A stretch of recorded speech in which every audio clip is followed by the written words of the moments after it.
ஒவ்வொரு மாதமும் வரும் அமாவாசை நாளில் நம் முன்னோர்களை நினைத்து விரதமிருந்து வழிபடுவது சிறந்த ஒன்றாக பார்க்கப்படுகிறது. அதன்படி அமாவாசை தினத்தன்று உங்கள் பித்ருக்களுக்கு திதி கொடுக்கும் பொழுது ஏழைகளுக்கு உணவு, ஆடை மற்றும் பசுக்களை தானம் செய்வது மிகவும் சிறப்பு. அமாவாசை அன்று குலதெய்வ வழிபாடு செய்வது மிகவும் சிறப்பு. இந்த அமாவாசை நாளில் நம்முடைய வீட்டில் இருப்பவர்களுக்கு கண் திருஷ்டி கழிக்கவும் மறக்கக்கூடாது. மாதம் ஒரு முறை வரக்கூடிய அமாவாசை நாளில் கெட்ட சக்திகளை ஒழித்து பீடை நீங்க நம்முடைய முன்னோர்களால் செய்து வந்த பரிகாரங்கள் சிலவற்றை பார்க்கலாம்.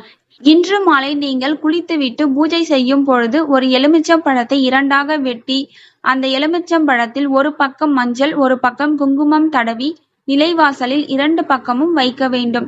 பிறகு வழக்கம் போல உங்களுடைய அமாவாசை பூஜையை செய்து முடிக்கலாம். அமாவாசை இரவு முழுவதும் அது நிலைவாசலில் அப்படியே இருக்க வேண்டும். ஏனென்றால் அது உங்கள் வீட்டில் இருக்கும் அத்தனை எதிர்மறை ஆற்றலையும் ஈர்த்து வைத்திருக்கும்.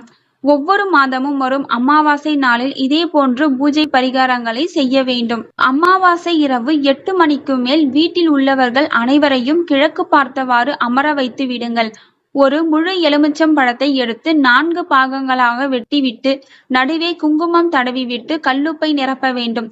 பிறகு அந்த எலுமிச்சம் பழத்தை கொண்டு உங்கள் குடும்ப உறுப்பினர்கள் அனைவருக்கும் சுற்றி போட வேண்டும்.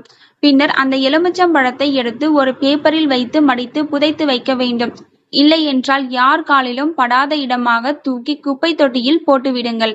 அப்படி இல்லை என்றால் வழக்கமான முறையில் வரமிளகாய்கள் போட்டு சிவப்பு நிறத்தில் ஆரத்தி கலந்து வீட்டில் இருப்பவர்களுக்கு சுற்றி கூட திருஷ்டி கழிக்கலாம். சில பேர் வெறும் கற்பூரத்தில் திருஷ்டி கழிப்பார்கள். சில பேர் பூசணிக்காய் சுற்றி திருஷ்டி கழிப்பார்கள். இது உங்களுடைய விருப்பம்தான். ஆனால் இன்றைய தினம் ஏதாவது ஒரு வழியில் வீட்டில் இருப்பவர்களுக்கு திருஷ்டி கழித்தே ஆக வேண்டும். ஸோ இந்த வீடியோ உங்களுக்கு பயனுள்ளதா இருந்தது அப்படின்னா ஒரு லைக் பண்ணுங்க. தேங்க்யூ ஃபார் வாட்சிங்.